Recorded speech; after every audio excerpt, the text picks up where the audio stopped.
अस्सलामुअलैकुम, नमस्ते, सत श्री अकाल। क्या हाल है भाई लोग, ठीक हो भाई लोग? ये मेरे है ना दूसरा इस यूट्यूब चैनल का दूसरा वीडियो है और ये भी है ना रियल है। ये हमारा दोस्त है और पंडित भी है और हमारा दोस्त है और हमारा बहुत ही अच्छा दोस्त है। इससे हमारी आज भी बात होती है, तो इसकी स्टोरी हम आप लोगों के सामने रखेंगे। और आपको अगर पसंद आए तो लाइक करिए, शेयर करिए, हमारे चैनल को सब्सक्राइब भी करिए और बेल आइकन को ऑन भी करिए। अगर है ना आपको पसंद आती है तो लाजिम है कि आप शेयर करें। तो ये है ना हमारे गांव के करीब आज से करीब 10-15 साल की बात होगी शायद, ऐसे कुछ 10-12 साल या 15 साल मुमकिन। तो हमारे गांव में ना तांगा घोड़ी चलती थी, तांगा घोड़ी। और मतलब आगे जो घोड़ा, पीछे है ना कस्टमर का बैठाने का सिस्टम पूरा बनाया हुआ था, ये चलती थी उस समय, 10 से 15 साल करीब पहले। तो फिर उस समय ना थोड़े दिन के बाद एक आदमी ना टाटा मैजिक आ गई थी, तो वो नई लॉन्च हुई थी उस समय। तो फिर वो है ना लाया एक आदमी हमारे गांव में। वो आदमी लाया जब, तो और लोगों के अंदर जज्बा जागा कि यार ये कमा रहा तो हम भी लाएँ। वो भी लाया, एक और बंदा लाया, 2 हो गई। फिर है ना वो फिर देखिए यार ये दोनों गाड़ियाँ अच्छी दौड़ रही हैं। तो तीसरा बंदा वही जो मेरा दोस्त था और जिसको मैंने बताया पंडित शुरू में, वो मेरा दोस्त था। उसने फिर क्या किया कि ज़मीन बेच के गाड़ी लेके आ गया, वही टाटा मैजिक। फिर उसके बाद में धीरे धीरे करके 7 गाड़ियाँ हो गई वहाँ पे, यही टाटा मैजिक। तो वहाँ पे है ना फिर है ना 7 गाड़ियाँ हो गई तो कमाई बंद होने कम होने लगी। तो जो पहले वाला बंदा लाया था वो गाड़ी बेच दिया। पहला वाला कोई बंदा और नहीं था भाई, हमारा ही थे, हमारे फादर थे। तो हमने गाड़ी बेच दी। फिर हमने गाड़ी बेचने के बाद क्या हुआ कि अब गाड़ी हम नहीं रखेंगे और हम चले आए सऊदी। मैं खुद मतलब सऊदी चला आया फिर। तो फिर है ना वो लोग चला रहे थे, तो वो चलाते उन लोग को भी देखे कि है ना मतलब कमाई है नहीं है, उस गाड़ी का किस्त भी देना है और है ना कमाई हो नहीं पा रही है। तो उन्होंने भी उनकी गाड़ी जो है ना जो एजेंसी वाले हैं किस्त पूरी नहीं कर पाए तो खींच ले गए करीब 1 साल के बाद। तो वो लोग ने क्या किया कि जाके अपना लखनऊ में सेट हो गए। लखनऊ में सेट होने के बाद उनका जो है ना मतलब ये सिस्टम था कि वो जिस गांव में, जैसे हमारे गांव में जिस गांव में हम रहते हैं उस गांव में रह रहे थे, वो है ना उनका गांव नहीं था। उनके मतलब है ना दादा या नानी किसी का था। तो वो है ना मतलब जो उनके फादर थे ना वो बचपन से यहीं रह रहे थे और वो लड़के भी यहीं पैदा हुए, यहीं बड़े हुए। तो उनको जो हमारे दोस्त थे तो उनको इतना मालूमात नहीं था और उनको ये मालूम था कि हमारा गाँव ये नहीं है, हमारा गाँव दूसरी जगह है। तो वहाँ पे इनकी जायदाद जरिया जो भी था सब था।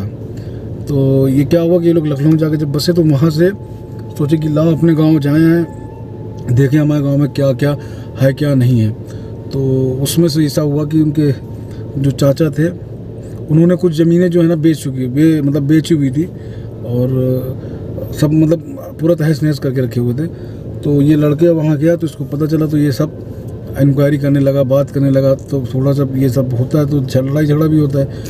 तो ये है ना वहाँ पे कोई त्यौहार था, तो ये गया हुआ था कि वो सोचा जाके हम भी शामिल हुए, हमारा गांव है।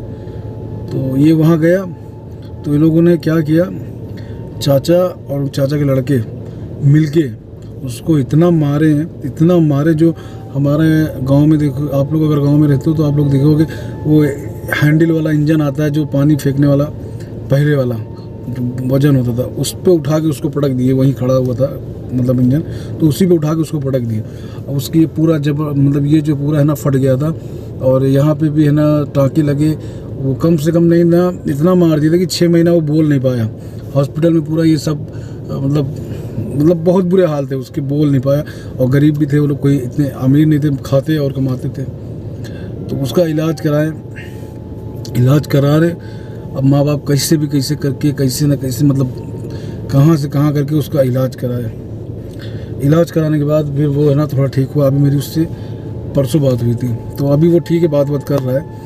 और क्या नाम है कि फिर उसकी माँ जो है वो बीमार हो गई। उसकी माँ इतनी बीमार हो गई, सीरियस हो गई कि यही लग रहा था कि अब बचेंगी नहीं। अभी हाल ही में पिछले हफ्ते में ये बात है, मतलब पिछले हफ्ते या 20 दिन या 1 महीना पकड़ लो। तो ये मेरे को 1 हफ्ते पहले पता चली है। तो उसकी माँ इतनी बीमार हो गई कि हॉस्पिटल में कम से कम ने उसको लगा 7 लाख रुपए इलाज कराने में। और मेरे से बात कर रहा तो मेरी सारी बातें बताया। तो मैं बोला आप लोगों से भी शेयर करूं ज़िंदगी में क्या क्या होता है इंसानों के साथ।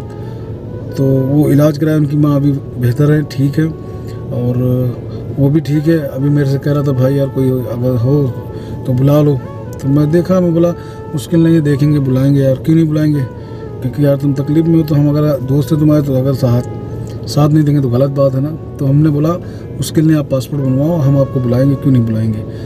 तो ये जर्नी है ना हम यहीं पे ख़त्म करेंगे, और ये स्टोरी इसकी यही है। मगर इस स्टोरी में अगर आप दिल से सोचोगे तो इसकी तकलीफ़ें कैसी होंगी ये आप खुद एहसास करोगे, इसकी तकलीफ़ें कैसी कैसी गुजरी होंगी। कमाने वाला वही था सबसे ज़्यादा जिसको मारे थे, इसलिए उसको टारगेट किए थे कि ये इसको मारेंगे तो ये पूरा घर बर्बाद हो जाएगा।